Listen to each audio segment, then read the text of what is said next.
Hallihallo, ihr lieben Freigeister, die sich vom Theater auf der Weltbühne nicht blenden lassen, sondern hinter den Vorhang und die Masken schauen. Ich bin's mal wieder, der Somnidelius Solertius, und ja, heute schauen wir uns mal ein weiteres Beispiel dafür an, wie sich arrogante, blaublütige Narzissten anmaßen, sich künstlich zu angeblichen Schönheitsidealen hochzustilisieren. Und wer eignet sich dafür besser als die arrogante Narzisstin Prinzessin Marie Chantal von Griechenland, die sich zu Pamela Anderson hochstilisiert hat. Also ich meine, schließlich erfüllt die Fake-Identität Pamela Anderson alle Klischees, die die Adligen für ihre Fake-Identitäten aufbauen. Pamela bestätigt das Gerücht, dass sich Stars den Schönheits-OPs unterziehen, und sie verbreitet auch die üblichen Skandal-Bullshit-Stories, zum Beispiel die Story, ein Sextape mit ihrem Ex-Lover Tommy Lee, dem Drummer von Mötley Crüe, gedreht zu haben, oder dass sie sich mit Tommy Lee wegen einer fehlenden Pfanne in der Küche so stark geprügelt hat, dass die Polizei gerufen werden musste.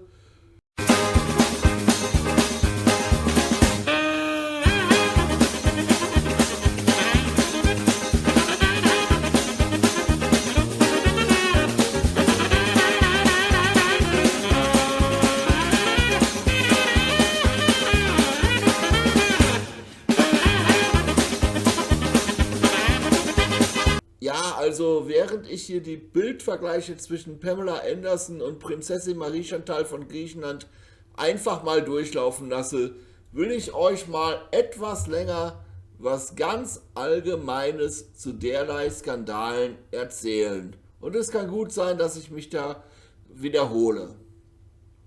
Findet ihr es nicht auch extrem auffällig, dass Skandale dieser Art bei allen berühmten Stars jeweils in derselben Art auftreten? Ich meine, bei uns Normalbürgern ist es ja so, dass wir alle verschiedene Charakterzüge und Interessen haben und genau darin eine heterogene Durchmischung von Individuen ausmachen.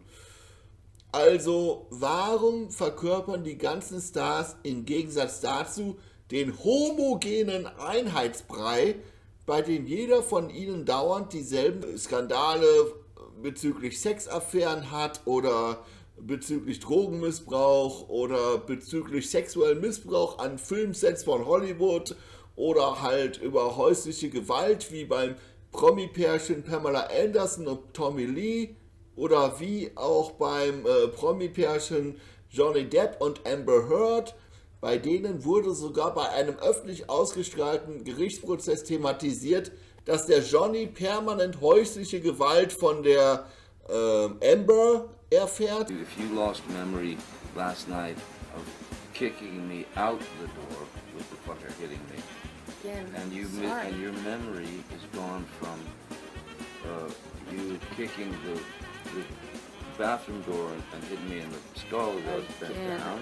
Wait, if you have those memory, fucking, divots. I was upset. There was a lot going on, and I was on an Ambien. Like 5 bathrooms and 2 bedrooms I went to. to avoid talking to me, to To avoid escape working it the- out. That's To the escape problem. the fight.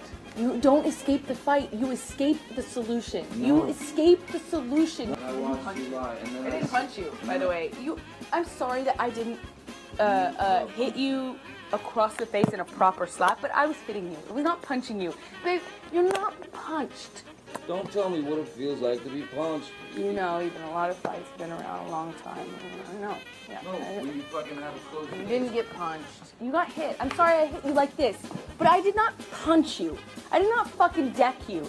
I fucking was hitting you. I don't know what the motion of my actual hand was, but you're fine. I did not hurt you. I did not punch you. I was hitting you. What am I supposed to do? Do this? I'm not sitting here bitching about it, am I? You are. That's the difference between me and you. You're a fucking baby. You are such a baby. Grow the fuck up, Johnny. Oder wie beim Promi-Pärchen zwischen Tina Turner und Ike Turner. Oder auch die Sängerin Rihanna wurde damals angeblich von ihrem Ex-Lover Chris Brown mehrmals zusammengeschlagen. Also wenn die Adligen ihren Fake-Identitäten mit diesen Skandalen mehr Charisma und Tiefe verleihen wollen, dann sei an dieser Stelle gesagt: Nein, ihr dämonischen, blaublütigen Ausgeburten der Nephilim-Brut,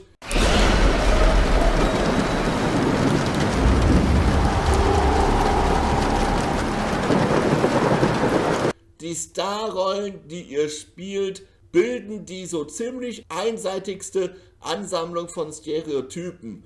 Und dafür sorgt ihr selber mit den Skripts, nach denen ihr eure Starrollen spielt. Und jetzt mal wirklich an alle. Die Adligen und damit auch die Stars sind in keinster Weise Marionetten anderer Machtmenschen, denn alle Adligen schreiben die Skripte für ihre Fake-Identitätsauftritte eigenhändig selber. Und genau das ist auch die Antwort auf die Frage, warum die Stars keine heterogene Masse sind wie wir Normalbürger, sondern eine homogene Ansammlung von Skandalen, von immer gleichen Skandalen, die sich dauernd klischeehaft wiederholen. Weil die Adligen das Mittel der dauerhaften Wiederholung nutzen, um die Hirne von uns Normalbürgern oder eher gesagt Untertanen permanent immer wieder mit denselben Schweinereien zu beschmutzen. Und zusätzlich dazu ist das sogar noch die Antwort auf die Frage, warum die Skandale der Stars oftmals mit absolut entstellenden Videobeweisen oder angeblich heimlichen Tonaufnahmen belegt werden, während man zu uns Normalbürgern immer sagt, die Privatsphäre muss geschützt werden. Aber bei diesem Prozess zwischen Johnny Depp und Amber Heard darf dann sogar noch der Johnny im Livestream einer Richterin schildern, dass Amber Heard damals in sein Bett geschissen hat.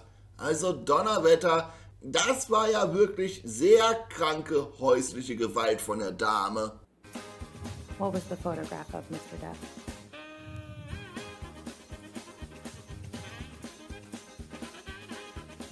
It was a photograph of the bed, our bed, and on my side of the bed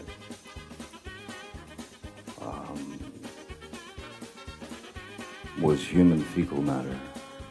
Ja, dieses absolute Unglück der Stars, dass die immer wieder dazu gezwungen sind, uns ihre peinlichsten Intimitäten als Unterhaltung in unser Konsumhirn zu stopfen. Also darüber lässt sich natürlich sehr gut die Brücke zu Pamela Anderson zurückschlagen. Wir wissen ja noch alle, damals 1995, das Sextape, das Pamela mit ihrem damaligen Lover Tommy Lee auf einem Hausboot filmte.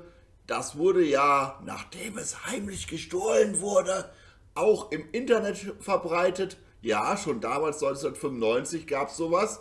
Und dann später als Porno verkauft, ohne dass Pamela und Tommy Lee was dagegen tun konnten. Und somit wurden die beiden zu den absolut unfreiwilligen Hauptdarstellern in einem der erfolgreichsten Pornostreifen aller Zeiten. Ja, genau diese Abstrusität dieser Story sollte eigentlich jedem klar machen, was die Auflösung dieses Mysteriums ist, dass solche Intimitäten bei den Stars pausenlos medial plattgetreten werden. Die Auflösung ist einfach, all diese Intimitäten aus den sogenannten Skandalen der Stars haben in Wahrheit niemals stattgefunden. Ja, so ist das halt, wenn diejenigen, die die Medien kontrollieren, dieselben Adeligen sind, die jeden Promi als Fake-Identität spielen und dafür nach ihrer eigenen Willkür die Skripte schreiben können. Das muss man wirklich mal ganz straight durchdenken. Und das habe ich hier auf diesem Kanal schon tausendfach bewiesen. Es geht hier um pure Schauspielerei. Diese ganze Sache ist über die Active-Based Reality des europäischen Adels tausendmal logischer zu erklären als über Freimaurerlogen, irgendwelche Zionisten, die kasachische Mafia, Shabbat Lubavitch oder was auch immer. Die Beweislage ist einfach erdrückend. Ja, ich mache die Beweislage jetzt mal wirklich erdrückend. Und zwar, indem ich jetzt noch das Beweiskriterium der Familienrelation mit reinhole. Ich habe ja schon auf meinem Kanal sehr oft Fake-Identitäten von Prinz Pavlos von Griechenland aufgedeckt. Zum Beispiel Charlie Sheen, Timothy Hutton, Tom Hanks und Tony Hadley. Bei Charlie Sheen hatte ich zusätzlich dessen Ex-Geliebte Brooke Müller als Prinzessin Marie Chantal aufgedeckt. Und bei Timothy Hutton hatte ich zusätzlich darauf aufmerksam gemacht, dass er eine kurze Beziehung mit Uma Thurman hatte und mit letzterer auch im Film Beautiful Girls von 1996 gemeinsam auftrat. Und auch diese Uma Thurman habe ich damals als Prinzessin Marie Chantal von Griechenland aufgedeckt. Es sollte hier dementsprechend mittlerweile allgemein bekannt sein, dass Prinz Pavlos und Prinzessin Marie Chantal miteinander verheiratet sind und auch in ihren Fake-Identitäten gerne gemeinsam auftreten. Also gucke ich jetzt einfach mal, ob sich dieser Tommy Lee, dieser Drummer von Mötley Crüe, mit dem Pamela so viel häusliche Gewalt erlebte und mit dem sie so ein Sextape drehte, ob sich dieser Tommy Lee mit Marie Chantals Gatten Pavlos matchen lässt. Das hier ist ein Match. Und das hier ist auch auf beiden Seiten jeweils dieselbe Hackfresse. Da habe ich schön dieselben Mundfalten erwischt.